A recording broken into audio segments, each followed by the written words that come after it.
Hello everyone and welcome back to another episode of the Blue Collar DM. I'm Howard as always, and we're actually on location in Fairbanks, Alaska, believe it or not.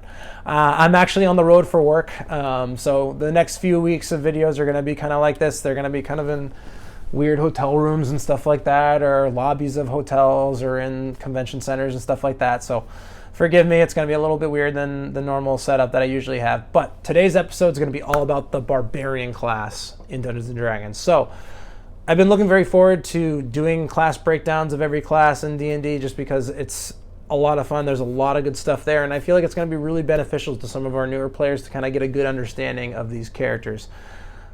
Without further ado, let's get to it.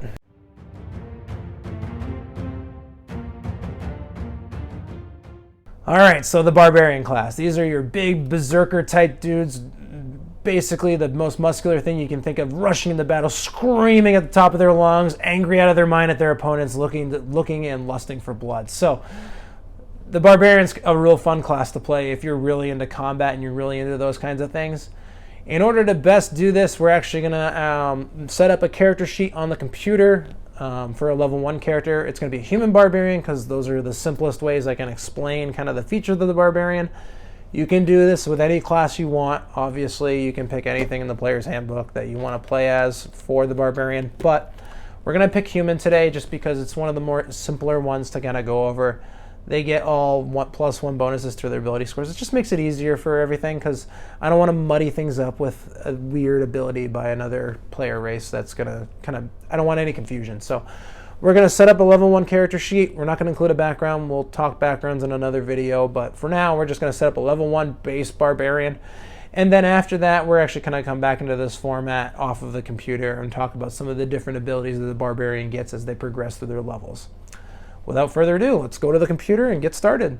All right, everyone. So now that we're over here at the computer, we can actually kind of visualize a character sheet for the Barbarian. So the biggest thing I did here as a prep is to actually put in a human. We give it the character name Yandar, just for a random name.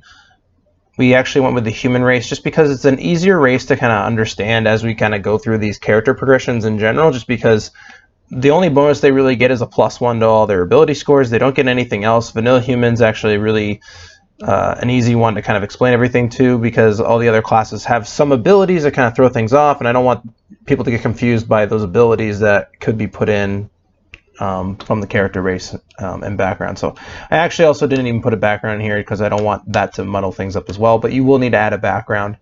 And if you have any questions on backgrounds, I'll probably have a video on backgrounds later on, but also the character video also talks a little bit about backgrounds and how those impact your character sheet. So now that we're here setting up our human Barbarian here, we need to do a couple things. So the first thing we're going to look at, if I like to go step by step through the class features as we go ahead and do this.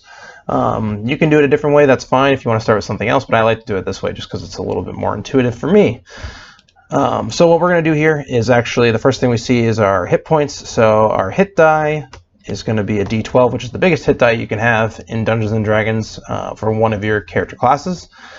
And then your hit points are going to be 12 plus your Constitution modifier. That comes from, 12 plus your Constitution modifier. I'm talking very well today already off the bat. So we're going to actually add our Constitution plus our 12 on the D12 hit die for first level. Beyond first level, we're actually going to roll that D12 and add our Constitution modifier to determine how many hit points we gain. However, you can also take the average of 7 if you want, +2. In our case, because of the Constitution modifier being +2, so you can add 9 at every level. It's up to you. You can do whatever you want, but for our case, at least for first level, we're going to take that 12, add the 2, so we're going to have a total hit point maximum of 14 hit points, which is pretty good at first level. All right, so the next thing coming up is proficiencies. We're going to come down here because the first one we see is actually armor and weapons. So for armor proficiency, we're going to see that we're proficient in light, medium, and shields. So we're proficient in medium and light armor and shields, which as a Barbarian, depending on what you want to do, that might be helpful or advantageous to you, but in other cases it's not. So we'll get into that because the Barbarian has special cases on with their armor that can be impacted variously by some of the skills that they have. So you'll see with that in a second. And then for weapons, we're proficient in martial and simple weapons. So simple, martial, basically all. We're not proficient in any tools. I didn't put languages here, so we'll put languages now. We'll just say Common and Dwarvish. We'll say that this guy's interacted with a lot of dwarves over his time. All right, so the next thing we're going to see here is a saving throw proficiency. So we're actually proficient in both strength and dexterity saving throws. So we're going to fill in those dots there. Our proficiency bonus at first level is always a +2, so we'll put that in here. So then that means that this strength modifier becomes a +5, and this dexterity modifier becomes a +4. So that's where that comes from. The next thing we got to pick is 2 skills from animal handling, athletics, intimidation, nature, perception, and survival. So for our guy, we're going to say he's yoked, so he's going to be jacked out of his mind, so we're going to be a +5 in athletics. We'll fill in that bubble. And then we're going to say, let's go with survival. Sure, why not? We'll just say that he's been living on his own in the wild for a long time, and he's pretty good at being able to figure his way around nature a little bit and being able to track and find food and that kind of thing and survive in the wilderness. The next thing we're going to see is equipment. So we're actually going to come back down here to the equipment section. We're going to get a couple things. So we're going to get to choose from a great axe or any martial weapon. For this character, we're just going to put great axe. And then we get to pick between 2 hand axes or any simple weapon. We'll just make it simple and say 2 hand axes because more the merrier, in my opinion. Let's throw stuff. And then we get an explorer's pack and 2 javelins, if I can spell javelin right. Okay, and we will fill these in here. So actually, why don't I just put great axe here right off the bat. We'll put the hand axe and javelin. The attack bonuses we kind of already know just based off of the fact that our strength score is a +3. So we're proficient in our own weapons, so we can actually say that we're going to be a +5 to hit with the great axe. The hand axe, we're going to also be a +5 if we're using it in melee. If we're going to throw it, it's going to be a little bit different, and we'll go over that in a second. But our javelins can use our strength score, so we're going to throw a +5. Okay, for the battle axe, we're going to be doing 1 die 8 damage plus. We're also going to be adding our strength modifier, and that's going to be slashing, so I'll put an S there. It's also a versatile weapon, so if we decide to wield it with 2 hands, it could be a D10, so we'll actually put a little /10 there just to make it easier. It's not formatting very well on this sheet, but basically, if you use it one-handed, it's a 1d8 +3. If you use it with 2 hands, it's 1d10. With this guy, considering that we're not going to be carrying a shield at this point in the game, we'll probably be using it two-handedly. Next being the hand axe. So if we decide to carry both of them, we actually are able to use our bonus action to attack twice if we want to, but it's going to be a 1d6 +3 slashing damage. These can be thrown. For our Barbarian, it's not as advantageous to throw these. I mean, we do have a +2 dexterity, so we're going to be throwing it at a +4 to hit with a range of 20-60 feet, 20 being the short range and 60 being the long range, but our better bet here is the javelin because we can actually use our strength score to throw this javelin. And then for the javelin, we're also going to have a 1d6 +3, and this one's going to be piercing damage. So those are our attacks right now at first level. Now our Barbarian stuff is going to change some of this a little bit, and you'll see that in a second. Now, I am jumping around a little bit. If you have any questions, don't hesitate to leave a comment. Also, if you want to see more videos like this, as far as character breakdowns or anything else Dungeons & Dragons, don't forget to like the video and subscribe and hit that notification bell so you know when we're going to have another video coming out soon. Okay, so now that we have our equipment and all that kind of stuff, now we have our first ability, which is going to be Rage. So we're going to put Rage over here on our character sheet. And basically, Rage uses our bonus action. So if you need to know what bonus actions and actions are, we actually kind of went over that in the combat section, and you can actually see that in a video also on the channel. So Rage is a bonus action. We actually get 2 of these, so we're going to actually put Rage ×2. And our Rage bonus, which we'll talk about in a second, I'm just going to put it in parentheses, is going to be a +2 as well. And you'll see what that is in a second here as I go through it.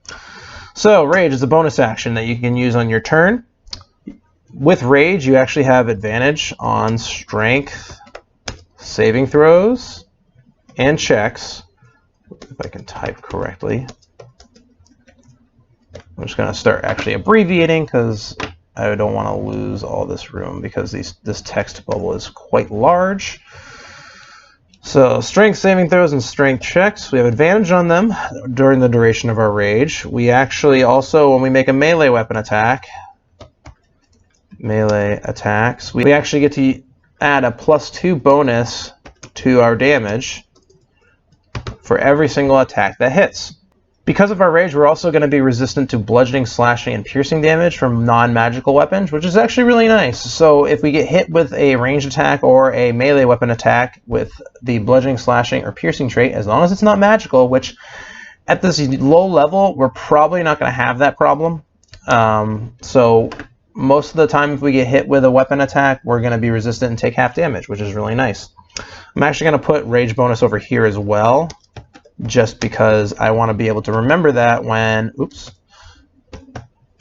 I'm attacking and I want to add +2 to this damage roll. So instead of it only being a +3, we're actually going to be doing a 1d8 or d10 damage +5, or a 1d6 damage +5, which 2 points of damage doesn't seem like much, but remember, we only have 14 hit points. A lot of things at first level are going to only have like 8, 9, 10 hit points. A lot of things we're fighting, unless we get into some really dangerous situation, then, I mean, there's that.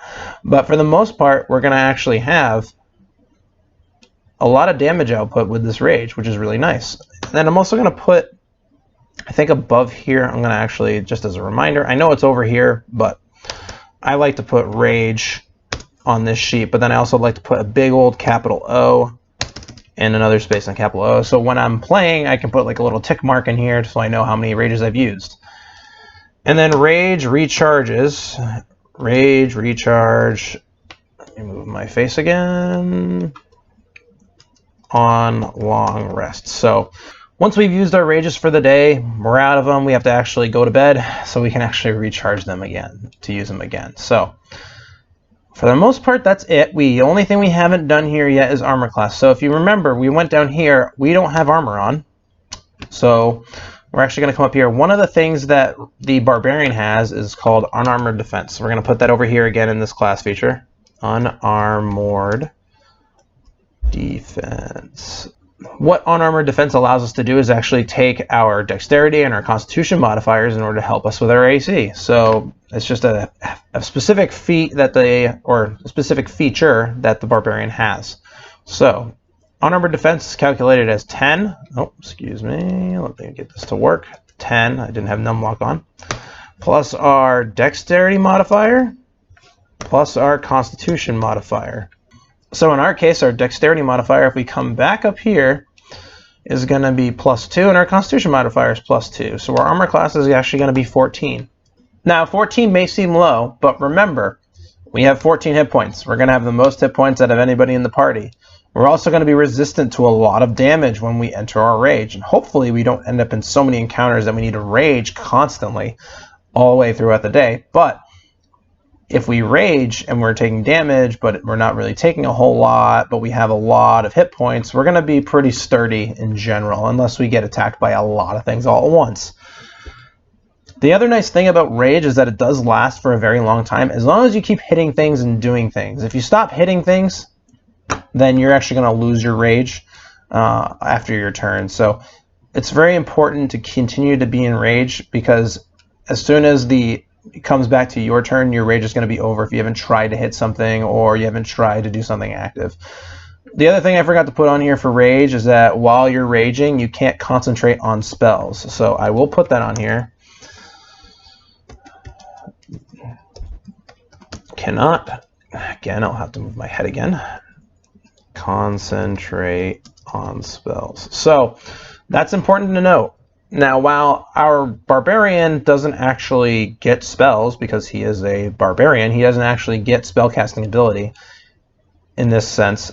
He actually could pick up a magic weapon or a magic scroll or something. He could try to do something that involves using concentration if he wanted to, but he cannot be raging. That's the only thing that actually matters, is that he cannot be raging.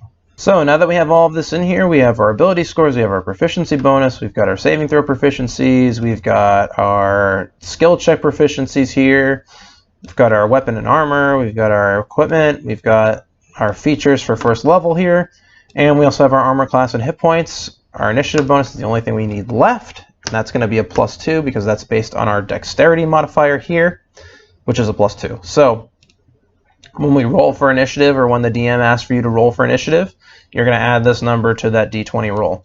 The only thing we actually need to do now to really set up this character is actually to give him personality traits, ideals, bonds, and flaws. You can actually roll for these on tables in different books. You can make your own. I'm not going to fill them in here because it's not as important as far as the mechanic of the game is concerned. These are going to be very important for role-playing purposes, but the one thing I wanted to make sure is that everyone had a good understanding of this character sheet and a good feeling for it. And now that we put everything in, we're basically ready to go ahead and play the game at first level. We've got everything. The only thing we'll need to add in here is a background, like we said, and you can find some of those in the player's handbook or in the standard rules document as well. They have them in there as well. So we're basically ready to go. Now I'm actually going to talk about a little bit more on the different features we get as we progress through the levels. And for that, we're actually going to get off the computer so we can actually talk a little bit more face-to-face. All right, guys, so now that we're off the computer, we can actually talk a little bit more about the Barbarian. So the one thing I want to talk to you about a little bit more as we progress through the levels of the Barbarian is some of the changes that happen with Rage, because Rage does change over time as we're going through our character's progression all the way up to level 20. So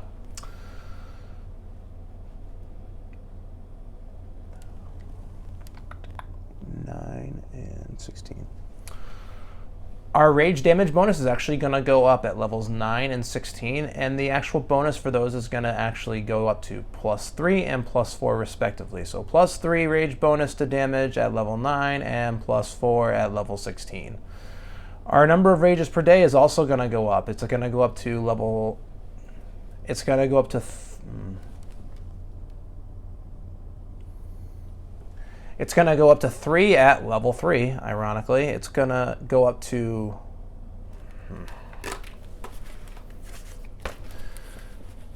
It's going to go up to 3 at level 3, it's going to go up to 4 at level 6, and it's going to go up to 5 at level 12, and 6 rages at level 17. And then if you get all the way up to level 20, all the way up to the max level you can be, you're going to get unlimited number of rages per day, which is awesome, obviously, because that's going to allow us to be able to be resistant to all that damage. It's going to allow us to, use that +4 bonus at level 20 to be able to do more damage. It's going to be a fun level, and we're going to put out a lot of damage, which is going to be really nice.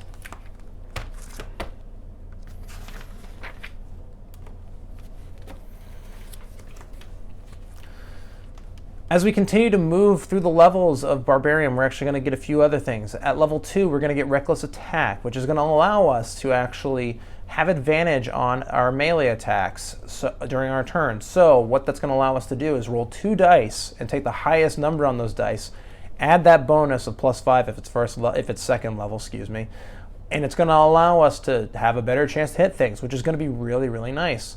As we progress through our levels, we're actually going to get more attacks, so the fact that we can get advantage on all of our attacks during our turn is going to be great. Now, there is a trade-off. It is called Reckless Attack, so what that means is that anyone who tries to attack us after that with a melee weapon attack is actually going to get advantage on their roll. So we're going to actually be a little bit more vulnerable to being hit.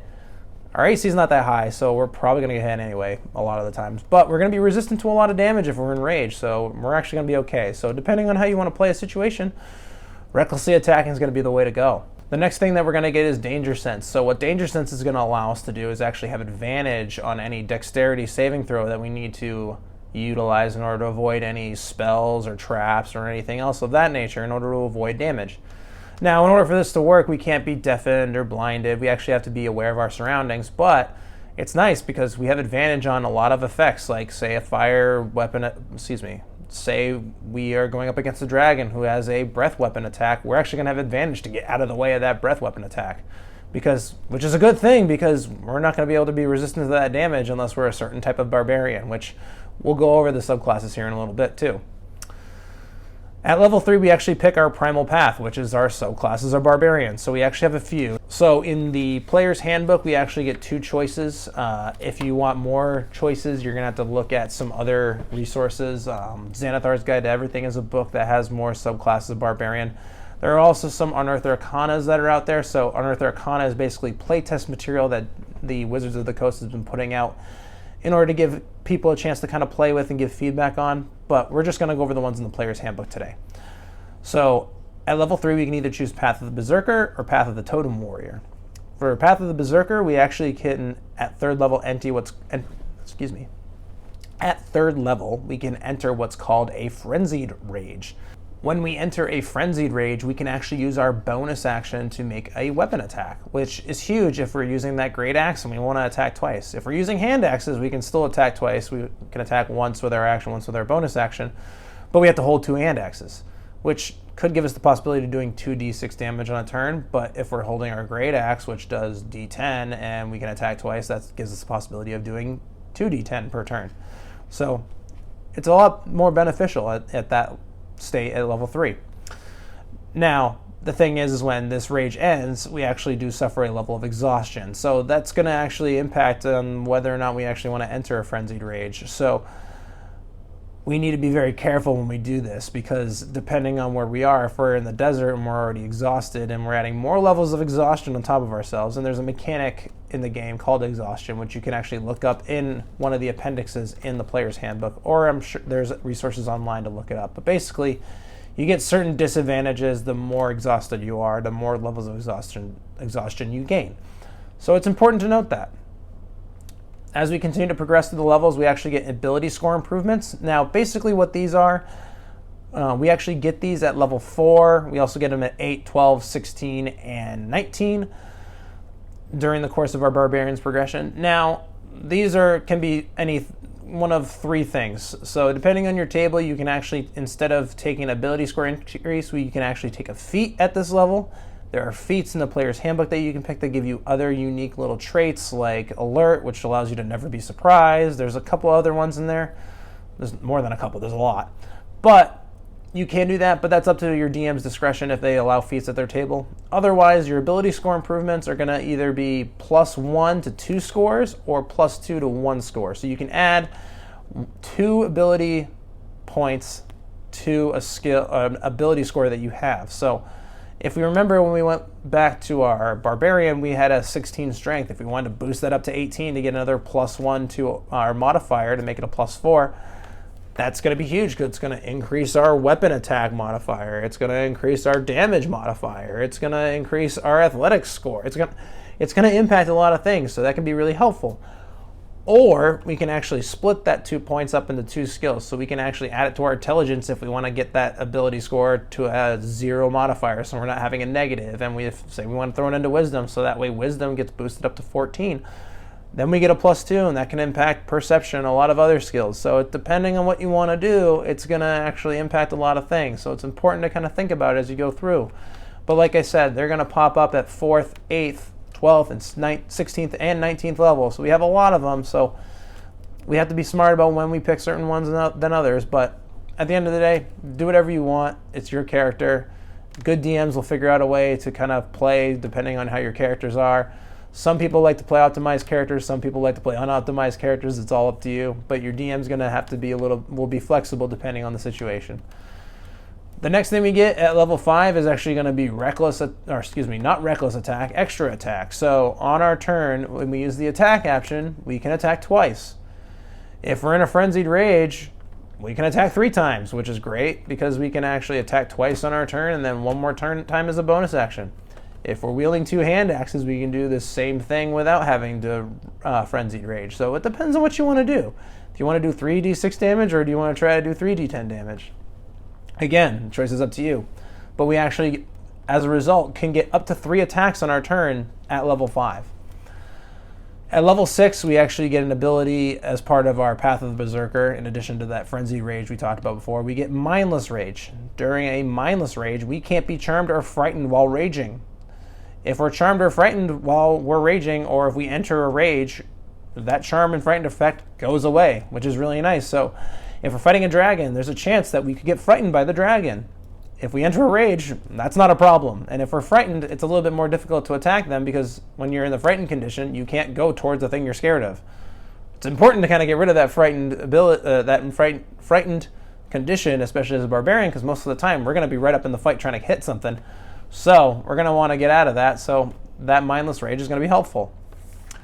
At level 7, we're actually going to get Feral Instinct, and that's going to be a general barbarian skill, and that is actually going to allow us to have advantage on our initiative rolls. Additionally, if we're surprised during our turn, as long as we rage on our turn, we can act normally, as long as we're not incapacitated. We have to enter our rage first thing first on that roll, but then we won't be surprised when it comes down to our turns, which is really nice, because the surprise condition actually causes basically, you still take your turn, but you can't do anything. So if we get to our turn during that surprise round, is what a lot of people like to call it, if something tries to attack us in the middle of the night, as long as we enter our rage first, we can actually act on our surprise round turn, which is going to be really nice because we'll be able to act before any of our comrades can act.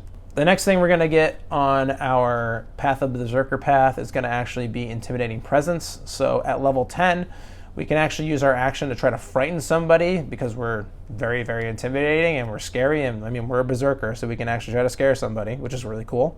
When we do so, we're actually going to pick a creature we can see within 30 feet of us, and they're going to have to make a wisdom saving throw based on our proficiency bonus plus our charisma modifier plus 8. So depending on what our charisma is, and there'll be a number, and we'll see what it is when we get to that level, but say it's 13. An opponent has to make a wisdom saving throw of 13 or higher in order to be able to avoid being frightened. And if they're frightened, they're going to be frightened of us until the end of our next turn. On subsequent turns, we can actually use our action to continue to extend this frightened condition on people. So we can just keep them scared of us for a while. So depending on what we're doing and depending on what we need, we can actually keep some people scared of us for the duration of combat, which can be really funny. At level 11, as part of our normal barbarian path, we actually get Relentless Rage. So at level 11, our rage can actually keep us fighting despite being wounded. So basically what it means, if we drop to 0 hit points while raging, we can actually make a DC 10 Constitution saving throw. And if we succeed, we actually drop to 1 hit point instead, which is actually really nice because that means that we can stay in the fight a little bit longer. Maybe our cleric will have a chance to heal us and we'll be able to stay in the fight. Now, if we use this and then we drop down again, the DC goes up 5.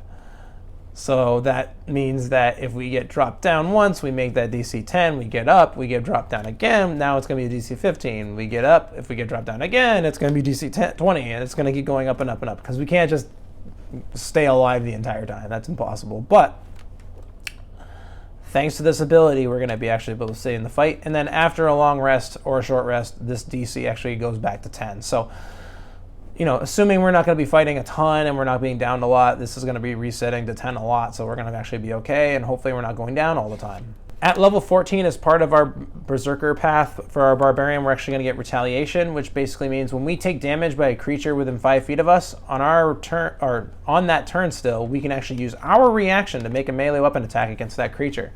So if something hits us, we can hit back right away, which is going to be kind of cool. There's some classes that can do this, but it's not called retaliation, it's called something else depending on what happens. But we can actually go ahead and attack right back at them if they hit us, which is kind of cool. And that's going to end actually our Path of the Berserker path part of the Barbarian, but there's actually still more to come with the Barbarian, which is fun. At level 15, we're going to get Persistent Rage. So the only way our rage can end early is say that, remember, our rage will drop if we decide to not hit somebody or try to do something that involves a strength check or those kinds of things. So our rage can end early if we actually drop in those conditions. But at level 15, we have Relentless Rage. We can continue to rage, and we won't drop it unless we fall unconscious. Then we'll actually lose it. But otherwise, we're going to be raging a long time. At level 18, we can actually get this ability called Indomitable Might for our Barbarian. And Indomitable Might basically means is when we roll a strength check, if we roll that strength check and it's actually less than our total strength score. So say if we have a strength score of 20, we roll a strength check, which is going to give us a +5 modifier, and we also usually have advantage when we're raging, but it's going to give us a +5 modifier when we throw that strength check. If we roll I want to say 14 or lower on the die and it becomes 19, we can actually just say, nope, that's not what's happening. We're actually going to use 20. It's actually kind of cool. We can actually just say that, nope, our roll is 20, and with modifiers and everything, so we're not adding 5 on top of that. We're just going to say, nope, I know we rolled an 19, but I'm going to make that roll 20, so now our strength check is 20, which is kind of cool. So if you're trying to grapple with somebody and you roll low, say you roll a 1, and so you're only getting a 6, you can say, no, actually I rolled a 20. I rolled a total of 20, which is really nice because It's going to make it a lot more difficult. And makes sense. We're a barbarian. We're strong. We're probably not going to all of a sudden be like impacted with a bout of weakness for no apparent reason. So it's going to be really helpful. And then at level 20, we actually get what's called Primal Champion. So at level 20, we actually get a bonus to both our strength and constitution scores. They both increase by 4, which is huge. So if we're at 20 strength, that new score is going to be 24. And actually what happens is because of this Primal Champion ability here at level 20, which is a big capstone ability, every class has a capstone ability. The Barbarians happens to be Primal Champion. Their maximum score can actually be now 24. Under normal circumstances, you can only get a score of 20 in any ability score. But because of this Primal Champion ability, it can now be 24. So if we had a 20 strength, our strength is now 24. If we had a 20 constitution modifier, our constitution modifier is now 24. Now our modifier is +7 for both of them. So our health is going up, our bonus to hits going up, everything's going up a lot, +2. Which is huge. Typically, you can't get +2 unless you have like a magic weapon or something like that to make your ability to go up +2 to hit. But that's only your ability to hit. Now our ability score is going up +2 more. That means that our strength score is going up. A lot of other things are going, like our ability to do things with our strength is going to be huge. And then we're going to also gain a lot of health. In fact, we're getting 2 health per level because of that constitution modifier. So we're actually all of a sudden getting, let's see, let's do the math here. If we're going +2 at every level up to level 20, that's 40 hit points. That's a lot. That's a lot of hit points to gain just from gaining a level. But again, this is a capstone ability. It's really powerful. That's why we have it. Now, the other thing I didn't go into actually is the Path of the Totem Warrior, which is also in the player's handbook. So for Path of Berserker, the abilities that I talked about were Frenzied Rage, Mindless Rage, and Intimidating Presence, and Retaliation. If we decide not to go with the Berserker Barbarian, we want to go with the Path of the Totem Warrior, we're going to actually get some different abilities at those levels that we talked about. At level 3, we actually get a few things. We actually get what's called the Spirit Warrior. So at level 3, we actually get the ability to cast a couple spells, but we can only cast them as rituals, which is kind of interesting. But these ones are going to be Beast Sense and Speak with Animals. We actually get those spells. But again, we can only cast them as rituals. We don't have spell slots because we're still a barbarian. We're not a magic user typically, but we can actually speak with animals, and we have beast sense, which makes sense. If we're a barbarian that lives in the woods, we probably have a good idea of interacting with animals, especially with this totem warrior path. The totem warrior path is actually based on a lot of animals and those types of things. So, and it's very much more in tune with nature. So it flavors really well. The other thing we're going to get is totem spirit. So with totem spirit, we're actually going to be able to pick a specific animal to take traits from. There's actually a few.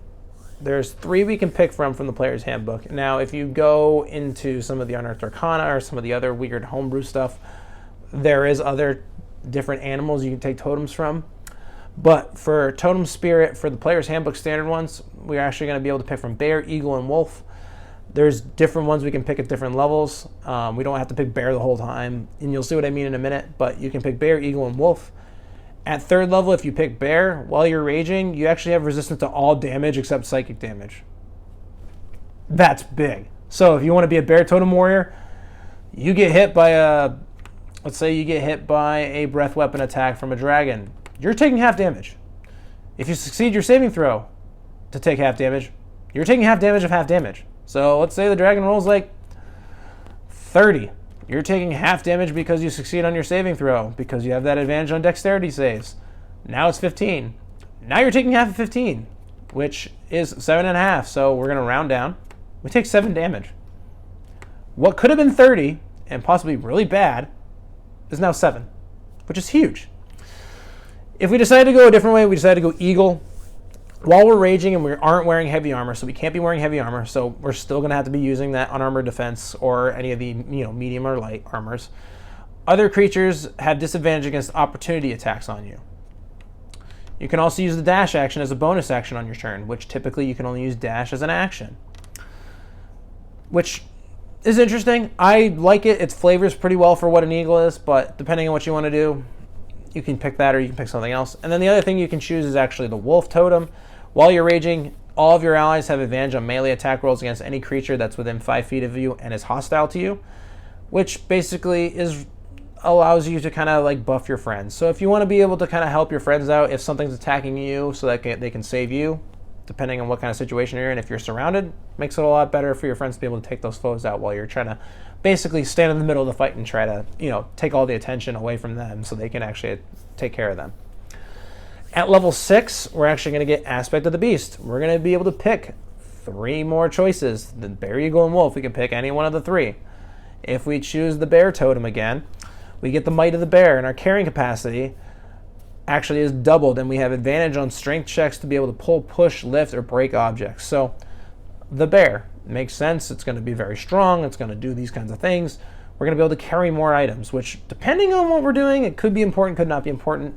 There's some items out there that allow you to carry more items without having to be able to weigh the burden of those items. There's actually one item called the Bag of Holding, which only weighs like 15 pounds, but then it can hold 500 pounds inside of it. So depending on what we're doing, it may be useful, may not be useful. But again, depends on your table. If you pick the Eagle totem, you actually get the eyesight of the eagle. You can actually see up to a mile away without any difficulty, which is kind of cool. It allows you to see enemies that are coming at you from an open field or in the sky or anything like that. And we actually can see fine details from about 100 feet away, which is kind of nice. So for the most part, beyond 100 feet, it'll kind of look like shapes, but then we actually get to see full detailed pictures of whatever it is when it gets up to 100 feet away from us. And then light won't impose disadvantage on our wisdom perception checks, which is kind of a big thing. So dim light and darkness is going to affect our ability to see in the dark, depending on if we have dark vision or not. As a human, we don't. So if we're in dim light or darkness, we're going to have a little bit of difficulty being able to see. So if we're in dim light, wisdom perception checks won't be affected if we have this Eagle totem at level 6. And then at level 6, for our other aspect of the beast, we can actually pick the Wolf totem.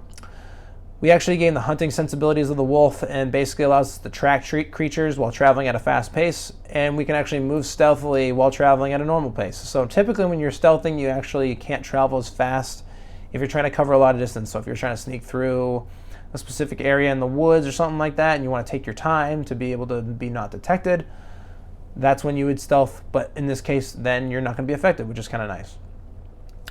At level 10, we're going to get actually a ability called the Spirit Walker, excuse me.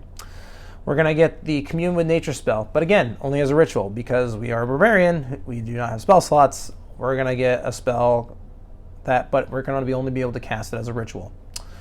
When we do so, a spiritual version of one of the animals that we picked for our spirit, our totem spirit, or our aspect of the beast ability is going to actually appear, and it's going to convey the information that we're looking for. So basically what's going to happen is that the totem, let's say if we picked bear totem, a bear is going to appear, a spiritual bear, and it's going to actually give us some of the information that we're looking for. So in order to understand the Commune with Nature spell, you're going to need to look it up in the spell section of the player's handbook or online.